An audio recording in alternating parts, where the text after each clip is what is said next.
ئازیزانی کورسات نیوز سڵاوتان لە بێ من زریان ڕەحمانم هەواڵا بوریەکانتان پێشکەشەکەم. لە مانگی ڕەمەزانە خواست لەسەر عومرەکردن زیادی کردووە و چاوەڕوان ئەکرێت تا نزیک بوونەوەی جێژن زیاتریش ببێت. بە پێی ئامارێکی نووسینگەی حەج و عومرەی سلێمانی لەم مانگەیە زیاتر لە 2000 کەس بۆ عومرە سەردانی سعودیەیان کردووە و ڕۆژانەش ئامارەکە زیاتر ئەبێت. تێکی گەشتێکی عومرە بۆ هەر عومرەکارێک بە پاس لە نێوان 650 بۆ 700 دلار و بە فڕۆکەش لە نێوان 900 بۆ 950 دلارە، بەڵام لە دەڕۆژی کۆتایی مانگی ڕەمەزان بەهۆی زۆری خواستەوە نرخەکان بۆ نزیکەی 2 هێندە بەرزە بێتەوە.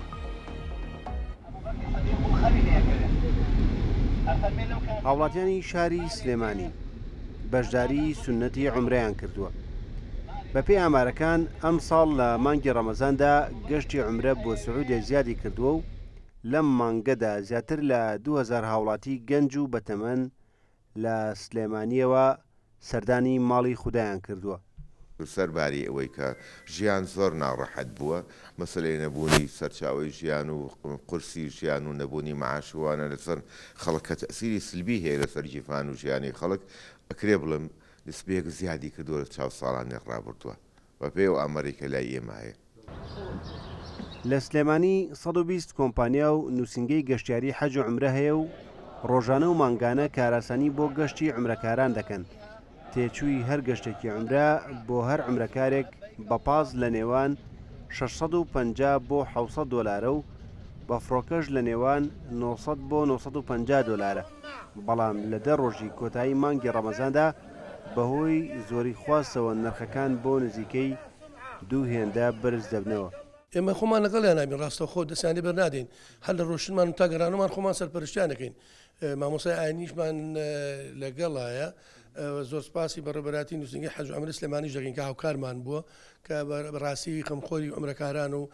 ئێمە تەنسیقمانەیە کۆنتاکتمانەیە بەردەوامی هەر لە ڕۆشنمان و تا گەڕێنەوە. پێویستە دووش لەبیر نەکەن عومرەکارانی وەڕێز تاکو ئاستەنگ بۆ خۆیان دروست نەکەن، چکە خۆیان شەرتن بۆی کە سەفەرێکەکەم بە مرتاحی بێنەوە ئیخلاصیان واتە کە ئەم سەفەراکە لەبەر چیکا لەبەر ڕەزامەندی خوای پەروەردگار و خاڵی دۆم سەبرگرتنی کە دوو باڵی چۆلەکەیە کرد، ئەگەر یەکێکیان نەبێ تەیرەکەکەیەتە خوارەوە. زۆرینەی ئەو کەسانەی لەم مانگەدا عومرە دەکەن وەک خۆیان دەڵێن دەیانەوێت بەو پاداشتە دەرونی و ئیمانیە بگەن کە دەوترێت لە ڕەمەزاندا هەر عومرەکردنێک خێری حەجێکی هەیە، بەڵام لەگەڵ ئەوەشدا بەپێی بنەماکانی ئاینی ئیسلام عومرەکردن لەسەر شانی موسڵمانان فەرز نییە و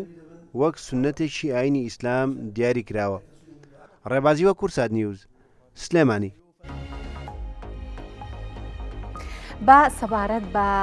ژمارەی حاجیان و کۆمپانیاکانی حەج و عومرە لە هەرێمی کوردستان هەندێک داتاتان بەمە دواتر میوانیشمان لەگەڵە بە سەبارەت بم بابەتە گفتوگۆی زیاتر لەسەر ئەەکەین و حتمما هەندێک زانیاری زیاتر لە میوانەکەمان وەرئەگرین. بەڵێ ژمارەی کۆمپانیاکان لە هەرێمی کوردستان 300 کۆمپانیامان هەیە کە لەم 300 کۆمپانیایە 270یان گرێبەستیان هەیە بۆ عومرە و کاری عومرە ئەکەن و ناردنی حاجیان بۆ عومرە. ژمارە حاجیانی هەرێمیش بە پێی داتاوژمارەکان لە هەرێمی کوردستان ساڵی 2024 4685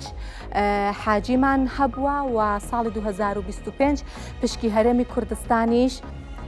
بەرز بووەتەوە کە 5120 کەسن ئەم ساڵ لە کاتی جەژنی قوربانەکە ئەچن و حەج بەجێ هێنن. بەڵام لەسەر ئەمە وەژمارەی عومرەکاران لە هەرێمی کوردستان گفتوگۆی زیاترەکەین، بەڵام پێشترمێ پێتان بڵێم هەندێ بۆنە هەیە، هەندێ خواستەیە کە خواستی تر بە دوای خۆیان هێنێ. بۆ نمونە ئەو کەسانە کە ئەچن بۆ حەج هەندێک کەلوپەل و پێداویستی لەگەڵ خۆیان هێنەوە جا بۆ دیاری بێ یا بۆشتی لەو شێوەیە و پێشتر لە سعودیا ئەیان کڕی، بەڵام ئێستا دیارە ئەوەش لە هەرێمی کوردستان بووە بە سەرچاوەیەکی داهات بۆ هاوڵاتیان. لە هەرێمی کوردستان لەبەر هەرزانی نرخەکەی لە چاو سعودیە خواست لەسەر کاڵا و کەلوپەلی عومرەکاران زیاد بووە، بۆ ئەو مەبەستە بازرگانان چەندین فرۆشگەیان کردوێتەوە و هاوڵاتیان بۆ کڕینی کاڵاکانیان کە ئەیانوێ بیکەن بە هەدیە بۆ خزم و کەسوکاریان سەردانی ئەو فرۆشگاناکەن لە هەرێمی کوردستان و ئیتر ئاوەبارەکەیان کە لە سعودیا گەڕێنەوە زۆر قورس نابێت. چەند ساڵێکە لە هەرێمی کوردستان چەندین کۆگا و کۆمپانیا پێداویستی حەج و عومرە لە وڵاتی سعودیا دەهێننەوە کوردستان و بە هاوڵاتیانی دەفرۆشنەوە. لەم فرۆشگایانە هەموو پێداویستی عەمرەکاران بەردەستە. فرۆشیاران دەڵێن جگە لە ئاوی زەمزەم و خورما کە لە وڵاتی سعودیا و هاوردە دەکرێن، تەواوی ئەو کەلوپەل و پێداویستیانە لە هەریەکە لە وڵاتانی تورکیا و چینەوە هاوردە دەکرێن و خواستێکی زۆری هاوڵاتیانیشی لەسەرە. کە لە وڵاتی سعودیا پێداویستەکانی خۆیان دەخڕن 100 هەتیان دێنە ئێرە دەرن کەلوپەلەکانی وێندەرێ گرانە هەیە بیدات پێش ئەوەی سەفەرێکەکە سەردانشی ئێمە دەکا کە بزانین لە وێندەرێت چیە مقابل بەرامبەر ئێرە گرانترە دوای دێنەوە پێداویستەکانی خۆیان لێرە دەخڕن و جێبەجێ دەکەن. هەموو پێداویستیەکان دەست دەکەوێت، هەموو پێداویستەکان ئەوانەی کە لە وێندەر هەیە لێرەش هەیە. ئێمەشە لێرە زیاتر ئاوی زمزم خورما هەنێک بابەتی بۆن لە سعودیاوە دێتە هەرێمی کوردستان، بەڵام بابەتەکانی تر زیاتر لە وڵاتی سین و تورکیا، بەڵام بە ڕێژەیەکی بەرچاو و زیاتر لە وڵاتی سینە کە دێت ئێرە نرخەکانیشیان زۆر گونجاوە بۆ هاوڵاتیان. هاوڵاتیان بەر لە ئەنجامدانی عەمرە ئەو پێداویستی کەلوپەلانە لە بازاڕەکانی هەرێمی کوردستان دەکڕن. هاوڵاتیانیش دەڵێن بەراورد بە وڵاتی سعودیا نرخەکان لێرە هەرزانترە. ئەلیارەت ئەو تشتانە ئەلیارە هەرزانە، لە سعودیا گەرانە، بەس ئەو تشتانە ئاوەکە بەتەنەن کەمێک هەم هەرزانە، بەس وەک ئەلیارە هەولێر نییە، هەولێر هەرزانترە. پێداویستەکان لێرە بکری لەبەرەوەی ئەتو دەچێت و عیبادەت ئەو وەختەی بە ئەشیا و ڤیددیۆ و عیبادەکەی بکەیت عیبادەکە ئەوتر ئەشیاکەم ئەوەترە نی بەنسبەت هەرزانترە و ئەوم بماندی وندەش نابی لە ڕێی لۆ ئەشیاکەی. زیاتر لە 300 کۆمپانیای حەج و عومرە لە هەرێمی کوردستان هەیە.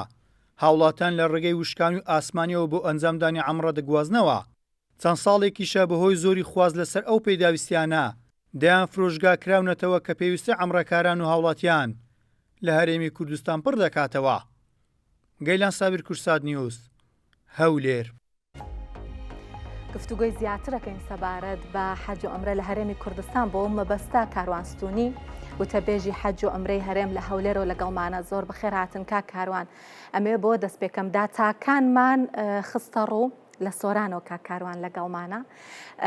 داتاکانمان خستە ڕوو کە ژمارەی حاجیانی هەرێمی کوردستان چەندە، بەڵام بە گوێرەی داتاکانی لای ئێوە ساڵانە چەند کەس لە هەرێمی کوردستان گەشتی عومرەکەن؟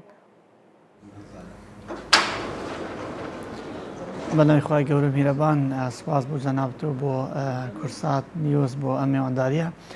ساڵانە لە هەرێمی کوردستان ساڵ بە ساڵ دەگۆڕێتن و ئەم ساڵانەی دوایشدا خواست لەسەر ئەنجامدانی سنەتی عومرە لە هەرێمی کوردستان زۆر بووە. ئەمەش بۆ چەند هۆکارێک دەگێڕێتەوە. یەک لە هۆکارەکان ئەوەیە کە بەڕێبەرایەتی گشتی حەج و عومرە هەموو هاوکاری و ئاسانکاریەکی کردووە بۆ دامەزراندنی کۆمپانیای نوێ و فراهەمبوونی ڕێگەی وشکانی کە ئێمە هەوڵێکی زۆرماندا لەگەڵ دەستەی باڵای حەج و عومرەی عێراقی بۆ ئەوەی ڕێگەی وشکانی بۆ عومرەکارانی هەرێمی کوردستان فراهەم بکەین و تەمین بکەینەوە. ئێمە هەمانگێکی زۆر باشمان لەگەڵیان هەیە، بۆیە ئەمە ئەوای کردووە کە پارساڵ ژمارەیەکی بەرچاو دەتوانین بڵێن زیاتر لە 7,000 کەس لە هەرێمی کوردستان پارساڵ ساڵی 2024 گەشتی عومرەیان کردبوو و ئەم ساڵیش وەکو بەپێی ئەو زانیارانەی هەمانە کە ئێستا لە مانگی ڕەمەزانی پیرۆزداین خواستێکی یەکجار زۆر لەسەر گەشتەکانی عومرە هەیە لە هەرێمی کوردستان لە ڕێگەی هەردوو فڕۆکەخانەی نێودەوڵەتی سلێمانی و هەولێرەوە بە خۆشحاڵیەوە هەوڵمانداوە کە ئێمە لژنەیەکی هاوبەشیش بۆ ئیدارەکردنی فڕۆکەخانەی کەرکووکیش ئێستا نوێنەرەکانمان لەوێش وەکو بەڕێبەرایەتی گشتی حەج و عومرەی هەرێمی کوردستان دەتوانین بڵێم لە پارساڵ ژمارەکە زۆر بۆ وەکو گوتم کە زیاتر لە 7,000 کەس سنەتی عومرەیان بەجێگەیاندووە. باشە، ئێستا لە ئێستاە تێچووی عەمرە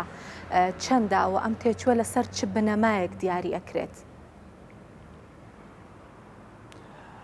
ئێمە وەکو بەڕێبەرایەتی گشتی حەج و عومرەی هەرێمی کوردستان و حکوومەتی هەرێمی کوردستان بە هیچ جۆرێک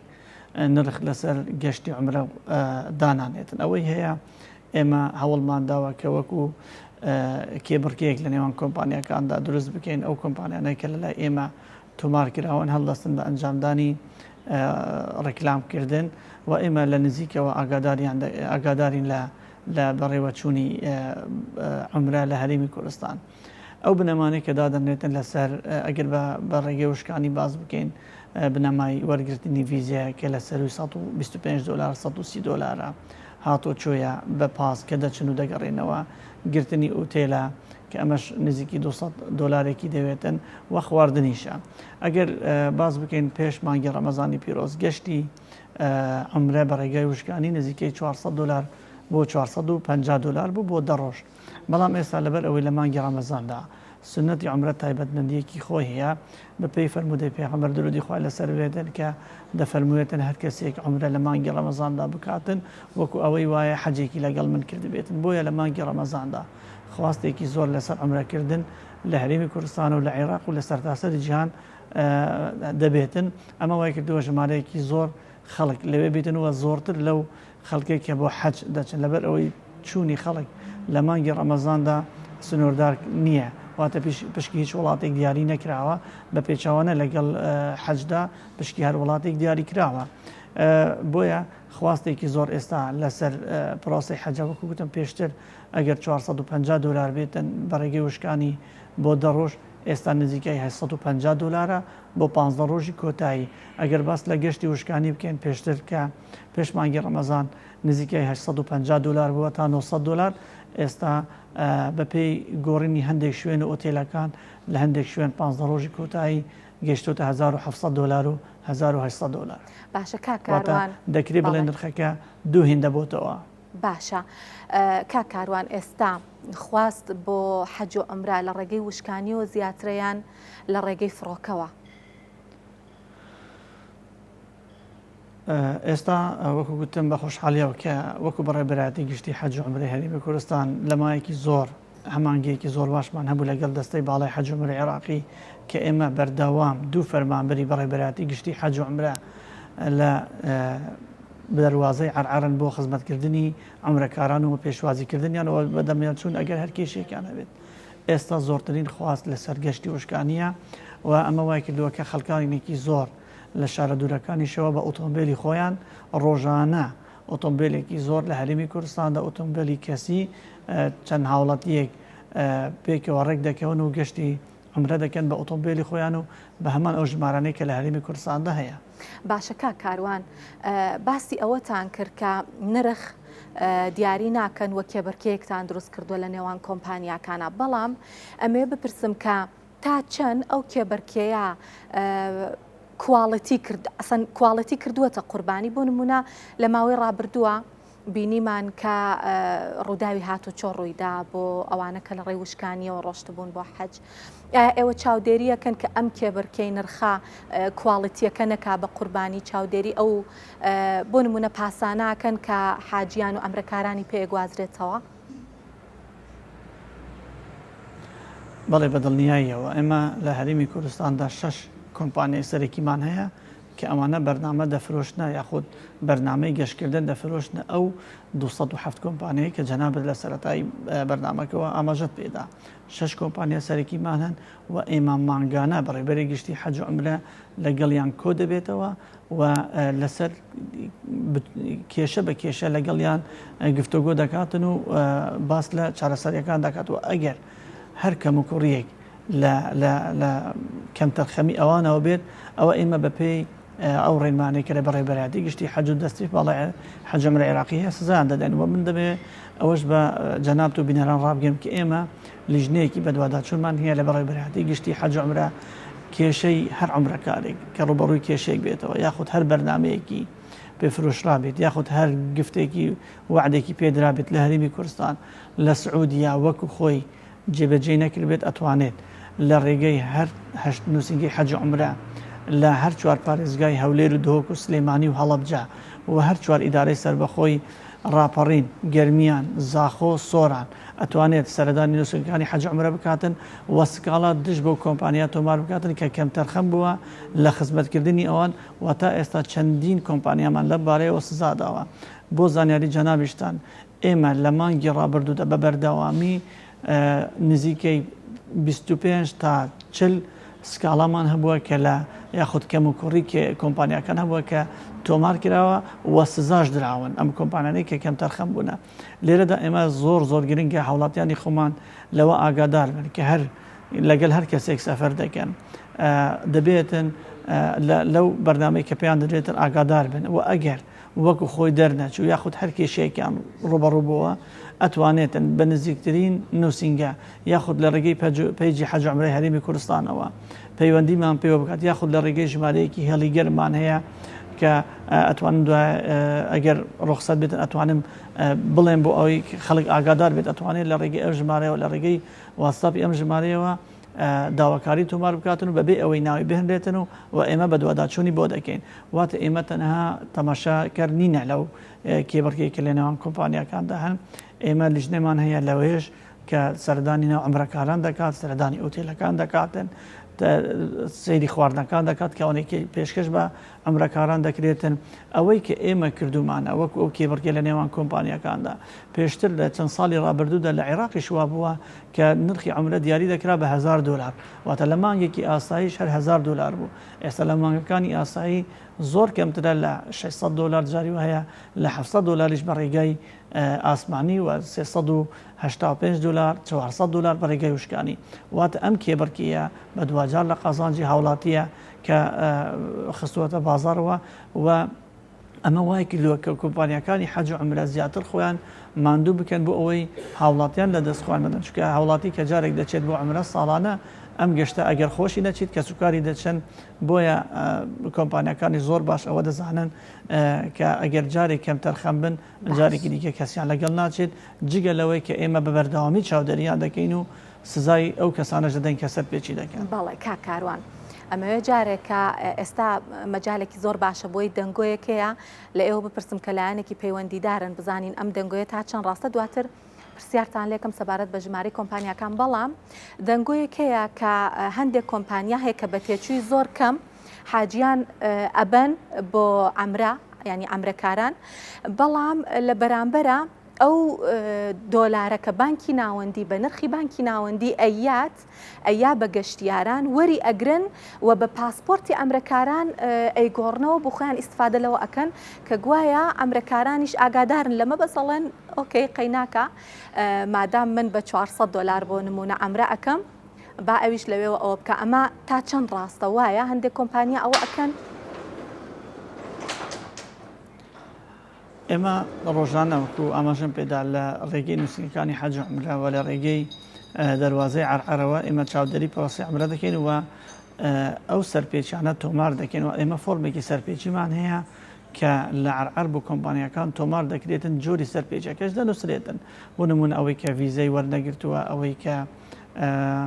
هەندێک شت دەباتن کە لە ڕووی یاساییەوە ناکرێتن ئەمانە داخلی سعودیا بکرێت و حکوومەتی عێراقیش کە بە هەمانگی لەگەڵ ئێمە زۆر توندە لە ئەنجامدانی ئیجراعات لەگەڵ ئەو کەسانی بۆ نمونە هەرچەندە من نامەوێت ئاماژە پێ بکەم ینی هەندێک جار کۆمپانیەوە هەیە پاکەت دەباتن یاخود هەندێک جۆرێک شتێک دەباتن لێرە لە هەرێمی کوردستان کە بەڕاستی بۆ خودی عومرەکاریش شتێکی جوان نییە بۆیە ئەمانە کە ئەم پرۆپاگەندانە دەکرێتن عومرە بەو شتە یاخود بە قیست و ئێمە وەکو بەڕێبەرایەتی گشتی حەج و عومرە داوا لە هەموو هاوڵاتیان دەکەین کە بەو پرۆپاگەندانە بەو قسانە باوەڕ مەکەن وەکو چەند ساڵی ڕابردووش ئێمە کە پار ساڵیش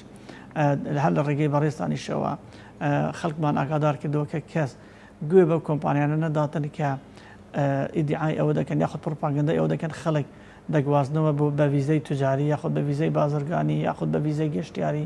بۆ حەجکردن ئەوە بوو کە ئەوەی ڕوویدا ژمارەیەکی زۆر هاوڵاتی لەوێ گیانیان لە دەستدا ژمارەیەکی زۆر خەڵک لەوێ تەندروستیان تێکچوو بۆیە ئەمانەی کە دەکرێت هەندێک گیان ئەو کۆمپانیانە نین کە لە هەرێمی کوردستاندا تۆمار کراون ئەو کۆمپانیان کە لە ناوچە کوردستانەکانی دەرەوە هەرێمی کوردستان ڕێکلام دەکەن چ ئەوانەی عەرەبن چ یاخود ئەوانەی کوردن لەم شوێنانە پرۆپاگەندە دەکەن یاخود ڕێکلام دەکەن ئەگەرچی ئێمە بە بەردەوامی چاودێریەکی زۆر توندمان لەسەر سۆشیال میدیا هەیە بۆ ئەوەی هەر کەسێک بزانین ئەگەر پرۆپاگەندەیەک دەکات یاخود ڕێکلامێک دەکاتن کە وەکو خۆی نەبێتن ئێمە ڕاستەوخۆ بانگی دەکەن لە ڕێگەی نووسنگەکانی خۆمانەوە و بەڵێنامەی پێپڕ دەکەینەوە جارێکی تر ئەم کارە دووبارە نکاتە چونکە ئەمە حتا لە ڕووی دینیشەوە دەشتا قاڵبی غەشکردن واتە جۆ هەندێک معاملەت ئێکل بە معاملەیەکی تر دەکێت بۆ ئەوەی بە کەمتر بووان بکەوێتەوە ئەمە لە ڕاستیدا ئێستا هەم ئەم دلارش کە دەخرێتەوە بازارەوە ئەوەی من زانیاریم هەبێتن وەکو پێشتریش نەماوە ڕێکارەکان هەندێک گۆڕانکاری بەسەردا هاتووە و ڕاگیرا بۆیە ئەم هەموو مامەڵەکردن ڕەنگە باش نەبێتن بەم شێوەیە وەکو خۆشی دەرنەچێتن و دوور بێت لە ڕاستیەوە. باشە کاروان ژمارە ئەو کۆمپانیانە چەندە کە تۆمار کراون بۆ بردننی حاجیان بۆ حەج بۆ ئەم وەرزەی حەج مەبەستمە؟ بەڵێ ئێمە لە بەڕێبەتی گشتی حەج عومرە لە ماوەی 2 ساڵ و 3 ساڵی ڕابردوودا دەستمان کردەوە بە دووبارە ڕێخستنەوەی ڕێنمایەکانی دامەزراندنی کۆمپانیەکان ئەوە بوو کە ئێستا هەر هاوڵاتیەک کە چەند مەرجێکمانداناوە کە فەرمانبەر نەبێتن و دوو عمرەی کردی بێتن و زمانی عەربی و هەندێک زمانی دیکە ئەگەر زمانی دیکەش بزانێت باشترە لە ڕووی جەستیەوە کامل بێتن ئەتوانێت سەردانی نووسینەکانی حەج عومرە بکاتن و داواکاری پێشکەش بکاتن و ببێت بە خاوەنی کۆمپانیا. ئێستا بە وەرزی حەجی ئەم ساڵ ژمارەیەکی زۆر لەو کەسانێکە کۆمپانیان تازەگی دامەزراندووە بەشداری پرۆستەی حەج دەکەن. بە خۆشحاڵیەوە کە ئەمە وای کردووە هەلی کار بۆ زۆر خەڵک فەرهەم بێتن لە هەموو پارێزگاکان و ئیدارە سەربەخۆکان ئەوانەی کە فەرمانبەری حکوومەت نین هەلی کار بۆ زۆر خەڵک ڕەخسێنراوە بۆ نمونە هەر کۆمپانیەک نزیکەی 5-6 کەس 5-6 عایلەی یاخود سەرخێزانی پێ گوزارانیان لەسەر ئەم کارەیە. ئێستا لە هەرێمی کوردستاندا نزیکەی 300 کۆمپانیای حەج عومرە دامەزراون و وەکو خۆت ئاماژە پێدا 207یان گرێبەستیان کردووە بۆ حەجکردن و نزیکەی 112 کۆمپانیا ئێستا تیرۆپشکیان بۆ کراوە و تاقیکردنەوەی زارەکی و نووسینی لەگەڵیان کراوە و هەڵبژێراون بۆ ئەوەی ئەم ساڵ لە پرۆسەی حەج هاوڕێی حەجیان بن و خزمەتی حاوجیان بن بە هاوکاری بە ڕێبەرایەتی گشتی حەج عومرەوە بە سەربەرشتی بە ڕێبەرایەتی گشتی حەج عومرە. زۆر باشە کاروان زۆر بە کورتی بەبێ زەحمەت دامەزراندنی کۆمپانیایەکی حەج و عومرە بێگومان تێچووەکەی چەندە؟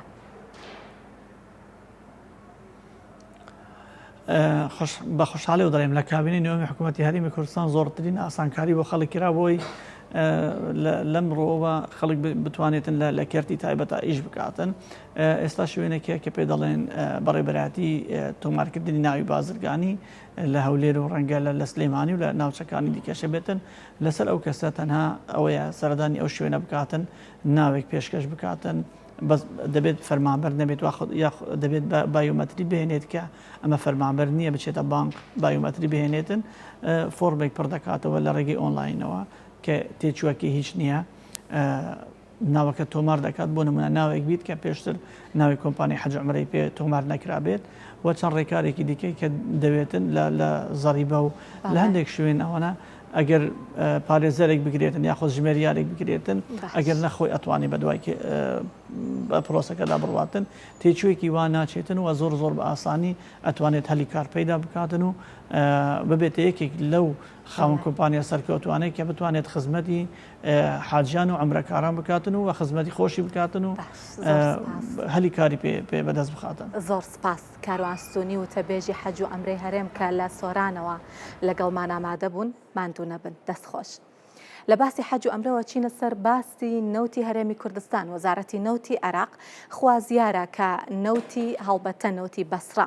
لە ڕێبۆری نەوتی هەرێمی کوردستانەوە بەرەو بەندەری جەیهانی تورکیا هەناردە بکرێت. حەیان عەبدولغەنی وەزیری نەوتی عێراق سەرپەرشتی کۆبوونەوەی لیژنەی هاوبەشی عێراقی تورکی کرد و گفتوگۆ لەبارەی کارەکانی لیژنەکە کرا. وەزیری نەوتی عێراق ئەڵێت هەناردەکردنەوەی نەوت لە ڕێبۆریەوە بۆ بەندەری جەیهانی تورکیا نزیکە و ئەگەری هەیە نەوتی بەسڕەش لە ڕێی هەمان بۆریەوە هەناردە بکرێت. هاوکات لە پاش ئەم کۆبوونەوەی لە بەغداد کۆبوونەوە لەبارەی هەناردەکردنەوەی نەوتی هەرێم لە نێوان وەزارەتی نەوتی عێراق و ئەپیکۆر کۆمەڵەی پیشەسازی نەوتی هەرێم بەڕێوەچوو ئاژانسی ڕۆیتەرز لە زاری 5 سەرچاوەوە بڵاوی کردوێتەوە کە کۆبوونەوەکە بەبێ هیچ ڕێکەوتنێک کۆتایی پێهاتووە.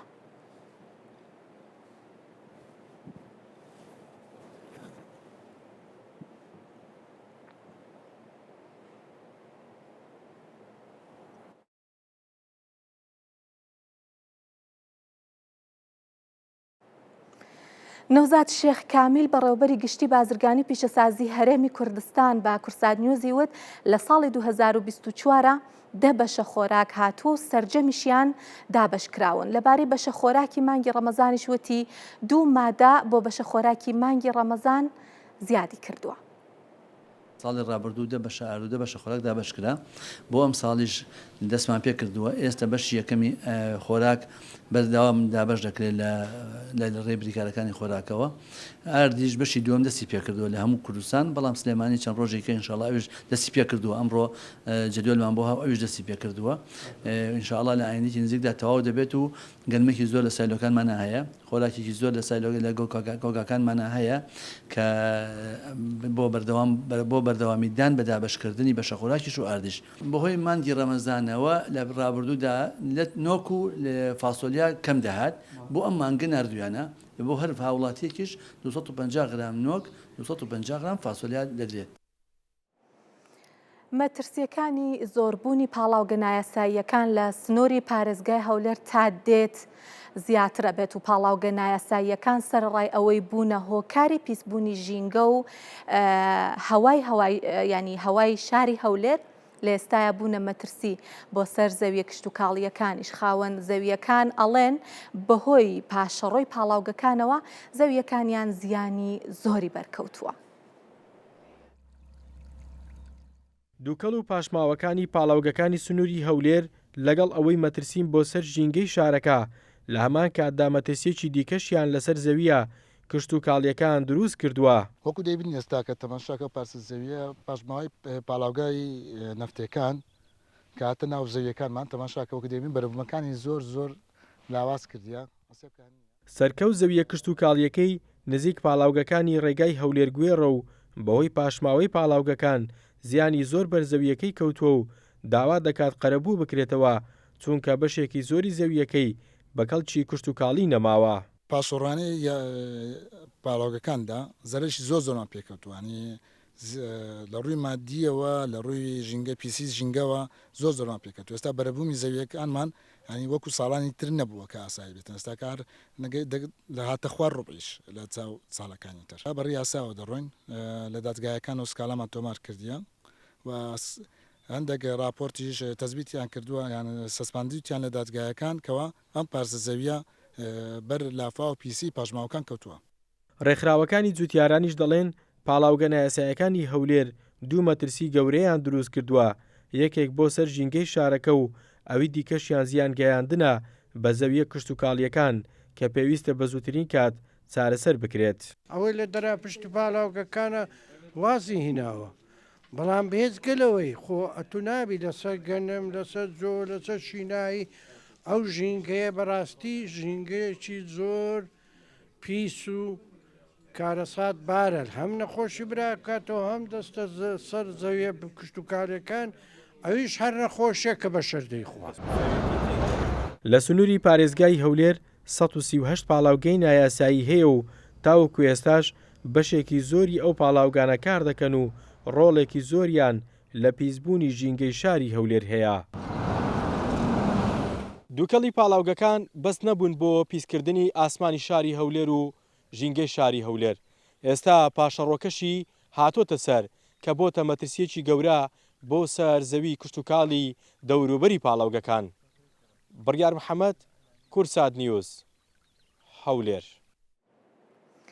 عێراق لە مانگی دوی ئەم ساڵا 3 گرێبەستی نەوتی لەگەڵ 3 کۆمپانیای بیانی ئەنجام داوە کە یەک لە گرێبەستەکان بە گەورەترین گرێبەستی نەوتی وڵاتانی عەرەبی ناو ئەبرێت.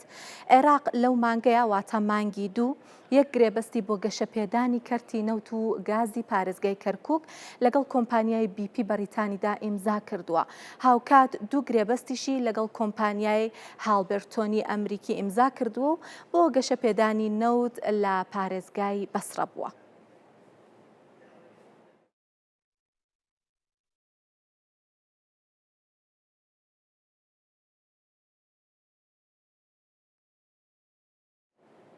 با لێرە هەندێک زانیاری زیاتر بخەینە ڕووسەبارەت بەو گرێبەستانە کە عێراق ئیمزای کردەوە ئەڵێن یەکێکیان گەورەترین گرێبەستە لەسەر ئاستی وڵاتانی عەرەبی. بەڵێ گرێبەستی یەکەم بەم شێوەیە کە ئێستا بۆتان باسەکەم کۆمپانیای نەوتی باکوور لە کەرکووک و بریتیش پێترۆلیۆمی بەریتانی گرێبەستەکەیان ئیمزا کردووە کە لە 25 دوو هەڵبەتە 25 مانگی دوی ئەم ساڵ ئەم گرێبەستە ئیمزا کراوە و ئامانج لە گرێبەستەکە گەشەپێدان و بەرەو پێشبردننی کێڵگەکانی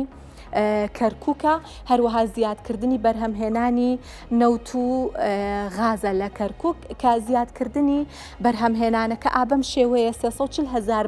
بەرمیل نەوت و 400 ملیۆن پێسێجا غاز هەڵبەتە بە شێوەی ڕۆژانە و ئامانجێکی تر بریتە لە کۆتایی هێنان بە سووتاندنی غازی هاوڵ و هەروەها دروستکردنی وێستگەی کارەبا کە 400 مێگاوات کارەبا بەرهەمەهێنێت هەڵبەتە ئەم گرێبەستە و وەک لە ئامانجەکانە دیاری کراوە ئەم بڕا لە نەوت و غاز کە باسمان کرد ڕۆژانە 300,000 بەرمیل و هەروەها ئەو غازە دوو هێندە زیاد ئەکات بڕەکەی دوو هێندە زیاد ئەکات کێڵگەکانی کەرکووک کە لە گرێبەستەکەیە هەبووە لە گرێبەستەکە ینی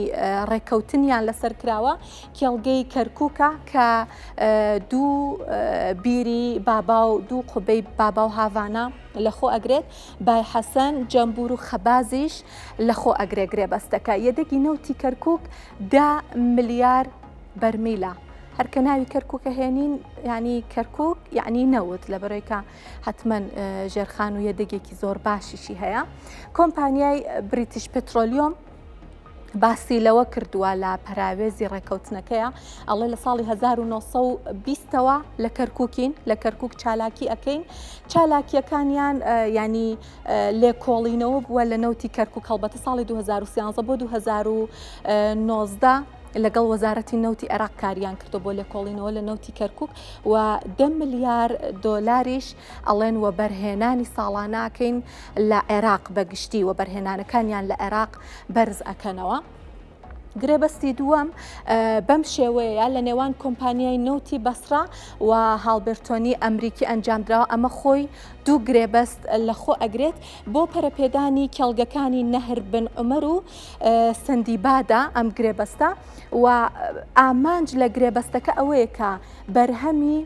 ڕۆژانە لە 45,000 بەرمیلەوە بۆ 300,000 بەرمیل زیاد بکرێ مەجەمپێکی یەکجار گەورەیە لە بەرهەمهێنانە و گرێبەستی سێمیش بریتە لە گرێبەستی نێوان کۆمپانیای نەوتی وەسەط و کۆمپانیای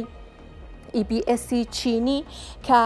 بە ینی وتویانە زیرەکی دەستکرد بەکارهێنین لە کێڵگەی شەرقی بەغداد زیرەکی دەستکردەکە بۆ ئەوەیەکە چاودێری کێڵگەکە بکرێ بە درێژایی 24 سعات و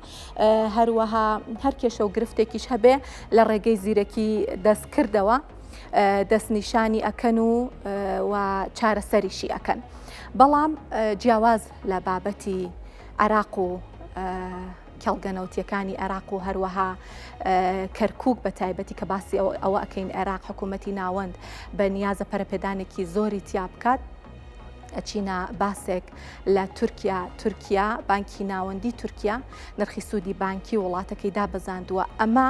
دووەم دابەزاندنەکە لە ساڵی 2025 کردبێتی بانکی ناوەندی تورکیا ئەمڕۆ نرخی سوودی بانکی لە 145ەوە دابەزاندووە بۆ لە 142.5 ئەو گۆڕانکاریە کاریگەری گەورەی نەکردووە لەسەر بەهای لیرە لە مانگی دوی ئەم ساڵە لە مانگی شوباتە ڕێژەی هەڵاوسان لە تورکیا دابەزی بۆ لە 139 ئەوەش با پاڵنەری پشت دابەزاندنی نرخی سوودی بانکی دائەنرێت.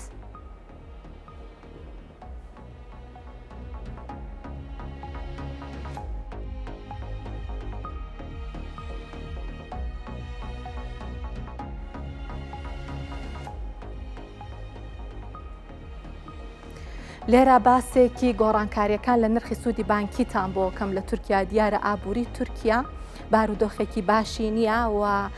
هەوڵەکانیش بۆ چاکردنەوەی ئەو ئابووریە زۆر جار بێ ئەنجام بوون بۆ ئەمە دوایین هەوڵە کە کردویانە بۆ باشترکردنی لانی کەم نرخی دراوەکەیان بەهای دراوەکەیان بەرامبەر بە دۆلار و هەروەها بارودۆخی هەڵاوسان لە وڵاتە. جارێکی کە بانکی ناوەندی تورکیا نرخی سوودی بانکی وەکو وتمان دابەزاند لە 6/3/2025 ئەمڕۆ ئەمە کۆتا گۆڕانکاری ئەو بانکەیە کە لە 145 دای بەزاندووە و نرخی سوودی کردو بە لە 142.5 پێش ئەمە لە مانگی یەکە هەر لەم ساڵی 2025 لە 23 یەکە نرخی سوودی دابەزاند بوو لە 147.5 نرخەکەی دابەزان وە کردی بە 145 پێشتریش گۆڕانکاری پێشتریش کە لە نرخی سوودا کرابێت ساڵی 2024 مانگی 12 بووە لە 150 دای بەزاندووە و گەیاندوێتی بە 47.5 لە 147.5 بازانیاری زیاتر وەربگرین. هەڵاوسانی ساڵانە لە مانگی دوی ئەم ساڵە دابەزینێکی تۆمار کرد کە ئەمە خاڵێکی باش و ئەرێنیە لە ئابووری وڵاتە بۆ لە 139 دابەزی و نزمترین ئاستێک کە لیرەی تورکی بەرامبەر بە دۆلار هەیبوو بێت لە ماوەی 20 مانگە 2025 بووە واتە ئەم مانگە کە $100 بەرامبەر 3672 لیرە بووە. بەڵام وەکو وتمان بە پێچەوانی بانکە ناوەندیەکانی تر ڕێکارەکانی بانکی ناوەندی تورکیا بۆ ڕێکخستنەوەی ئابوووریەکەی زۆر کاریگەر نییە. دەبینین کە ئەمریکاش ناوە بەناوە دەستکاری ڕێژەی سوودەکەیەکە بەڵام دەست بەجێ کاریگەریەکان نیشانەدا. ئەمریکا دوای لێکۆڵینەوە و وردبینی زۆریش بۆ بارودۆخی ئابوووریەکەی ئەو کاراکە بەڵام لەگەڵەوەی دەست دەبات بۆ گۆڕانکاری لە ڕێژەی سوود کاریگەریش لە ئابووری وڵاتەکەیە دروست ئەکات. ساڵانێک کە بەڵام ئەمریکا بە سەپاندنی سزای ئابووری فشارێکی زۆری خستۆتە سەر ئێران و هەوڵی داوە داهاتی نەوتی ئەو وڵاتە کەم بکاتەوە زۆر جار سەرکەوتوش بووە ئەگەر نەوتەکەشی فرۆشت بێت بە شێوەی جۆرا و جۆر و لە ڕێگەی کەشتیە تارماییەکانەوە فرۆشتوێتی و ئەو وڵاتی تووشی کێشتە کردووە لە ئاستێکی بەرزە لە سیستەمە داراییەکانی جیهانیش دای بڕاندووە. لە کاتی هاتنەوەی ترامپ بۆ کۆشکی سپی جارێکی کا فشارەکانی ئەمریکا بۆ سەر ئێران زیادی کردووە. لە مانگی دوو بڕیارێکی ئیمزا کرد ترامپ بە ناوی بڕیاری زۆرترین فشار و باسی لەوە کرد کە بە مافی خۆیانی ئەزانن داهاتی نەوتی ئێران سفر بکەنەوە. بەڵام فشارەکانی ئەمریکا هەر بەوە کۆتایی نایات لە هەوڵی ئەوەیە کە لەو وڵاتانەش فشار بۆ سەر ئێران دروست بکاکە وەکو ڕۆچنەیەک وان بۆ ئێران بۆ دەرباز بوون لە فشارەکان. یەکێک لە وڵاتانە عێراقە. ئەمریکا لە عێراق چەند ڕێکارێکی گرتووەتە بەر بۆ نمونە دروستکردنی فشار لەسەر بانکەکانی وڵاتە بۆ ڕێگریکردن لە ناردنی دۆلار بۆ ئێران و لە هەوڵەکانیشی بەردەوامە بۆی ڕێگری بکات کە ئێران وڵاتانی دراوسێ ئەو هەلانی لە وڵاتانی دراوسێ هەیە بیقۆزێتەوە بۆ دەرباز بوون لە سزاکان.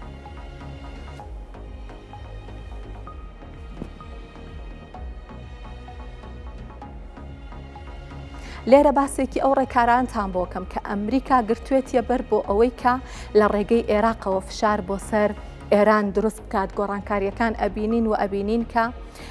پەنای بۆچی بردو بۆ یەکەوە فشارانە و زەختانە لەسەر ئێران زیاتر بکە. یەکەمیان دانە بەدانە ئەمانەتان بۆ باسەکەم کە چی کردووە چۆن ویستێتی لەو ڕێگەیەوە فشار لەسەر ئێران دروست بکە. ڕاگررتنی هاوردەی غاز و کارەبا لە ئێرانەوە ئەمە یەکەمین ڕێکاری ئەمریکایە بۆ دروستکردنی فشار لەسەر ئێران. ڕێگری لە قاچاقی دۆلار بۆ ئێران و ئەمە ڕێکاری دووەمە لە بەرەوەی کە ئەوتراکە عێراق شوێنێکە کە ئێران ئەتوانێت لە کاتی سزاکانە دۆلاری دەست بکەوە لە بەرەوەی کە بە زۆری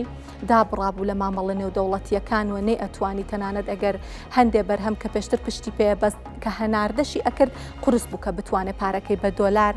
وەربگرێتەوە. بۆیە پەنایە بردە بۆرەوەی کە بۆ نمونە لە عێراقەوە ئەگەر کرابێ بە ڕێگەی قاچاقیش بێ هەندێ دۆلاری دەست بکەوە بۆی بارودۆخی ئابوووریەکە تۆزە باشتر بکات. هەناردەکردنەوەی نەوتی هەرێمی کوردستانیش فشارێکی کەیە کە ئەمریکا درستی کردووە دیسان باسی ئەمەشەکەین کە چۆن لە ڕێگەی هەناردەی نەوتی هەرێمی کوردستانەوە فشار بۆ سەر ئێران دروستە بێ. زیادکردنی ڕێکەوتنەکان لەگەڵ کۆمپانیا ئەمریکیەکان هەوڵی داوە بە زۆرکردنی ئەو گرێبەستانەی عێراق لەگەڵ کۆمپانیا ئەمریکیەکان تا ئاستێکی زۆر پشتبەستنی عێراق بە دراوسەکەی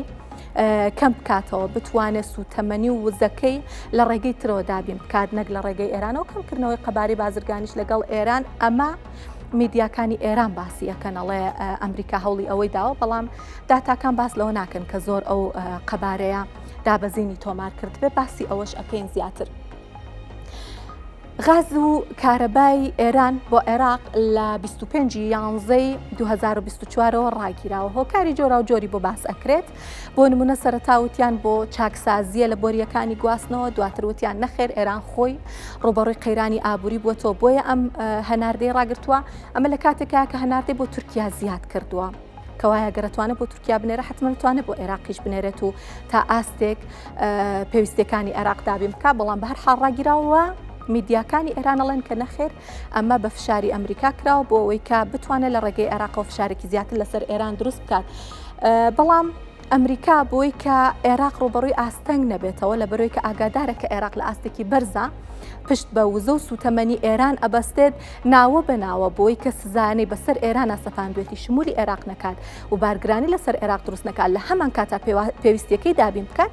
لێ خۆشببوونی بۆ عێراق دەرئەکرد بۆ هێنانی غاز و کارەبای ئێران و ڕێکاریشی خستە بۆ بەردەمی بۆ پێدانی پارەکەی بۆی ئێرانش لە هەمان کاتا دۆلاری دەست نەکەوێت کە ئەو لێ خۆشببوونە ڕۆژی شەمە کۆتایی پێدێت و ئەوترێت کە ترامپ و تویەتی منم لێ خۆشببوونە تازە ناکەمەوە، ئەبێ عێراق مشورێک لە خۆی بخوا بۆەوەی کە چیتر غاز و کارەبا لە ئێرانەوە هاوردە نەکات. وەکوتمان ترامپ باسیەوە کردو کە لێ خۆشببوونەکە درێژ ناکاتەوە، لێ خۆشببوونەکانیش چۆن بۆ وتمان ناوە بەناوە لێ خۆشببوونی داوە بە عێراق بۆ هاوردەی غاز و کارەبا لە ساڵی 2010 ئەمە بەردەوامە 23 جار ئەم لێ خۆشببوونانە تازە کراونەوە و هەموو 6 مانگ جارێکیش بوو، هەموو 6 مانگ جارێک مۆڵەتی داوە بە عێراق کە بتوانێت پێویستیەکانی لە ڕێگەی ئێرانەوە دابین بکات ببێ ئەوەی کە سزاکانی ئەمریکا فشار لەسەر عێراق دروست بکات و زیان بە ئابووری عێراق بگەێنێ. با زانیاری زیاتر هەر لەسەرم بابەتە وەربگرین. ئەمریکا ڕێگری ئەکات لەوەی کە دۆلار لە عێراقەوە بە قاچاق ببرێت بۆ ئێران و ینی ئەمریکا سزای بەسەر 31 بانکی عێراقیا سەپاند. هۆکاری سزاکان سپیکردنەوەی پارە و یارمەتیدانی گروپە ترۆریستیەکان و قاچاقی دۆلار بوو. حتمما قاچاقی دۆلار بە دیاریکراوی نەوتراوە ئێران و توانە ئەو وڵاتانەکە لە ڕۆژهەڵاتی ناوەڕاست سزایان لەسرە. بەڵام ئەم 31 بانکە کەوتمان سزان لەسەر لە کۆی 8 بانکە لە عێراق و هیچ بانکێکی حکومیشی تیانە دیارە ئەگەر ئەم کارانە کرابێت و بە قاچاق برابێت دۆلاری عێراق لە ڕێگەی بانکە حکومیەکان و نەبوو لە ڕێگەی بانکەکانی کەرتی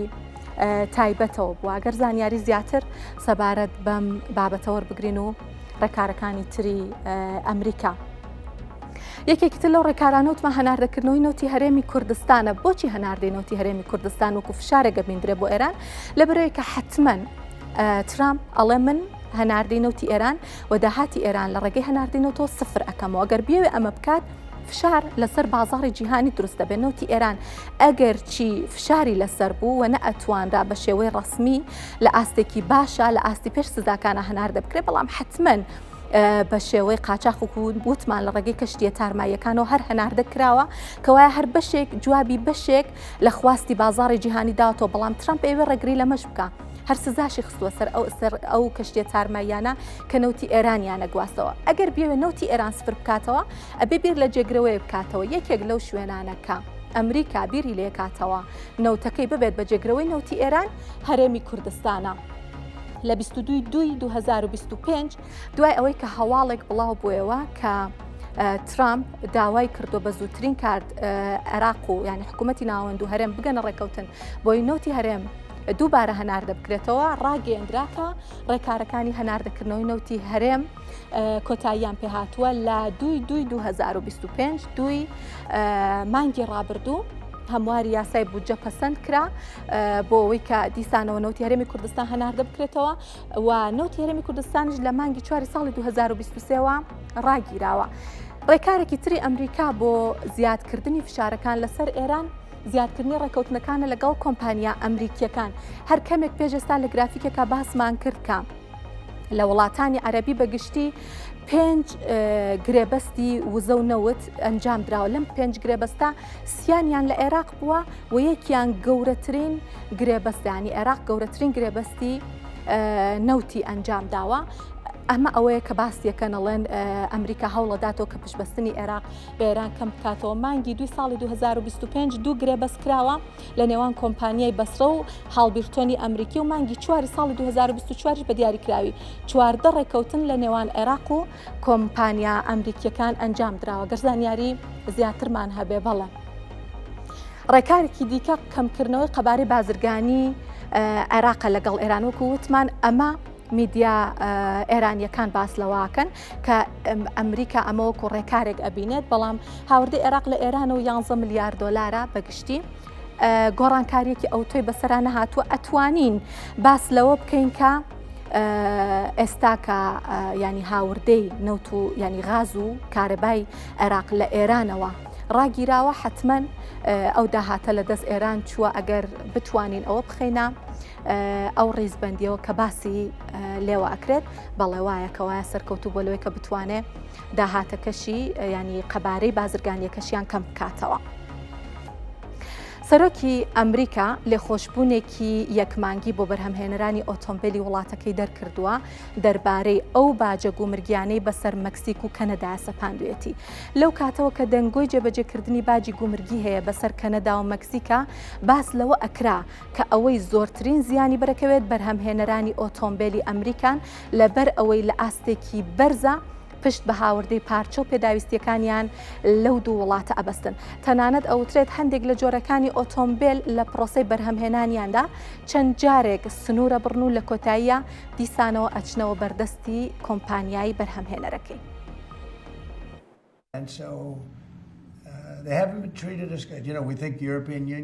سەرۆکی ئەمریکا لێخۆشبوونێکی یەکمانگی بۆ بەرهەمهێنەرانی ئۆتۆمبیلی وڵاتەکەی دەرکرد سەبارەت بەو باجە گومرگیانەی بەسەر مەکسیک و کەنەدایە سەپاندوویەتی.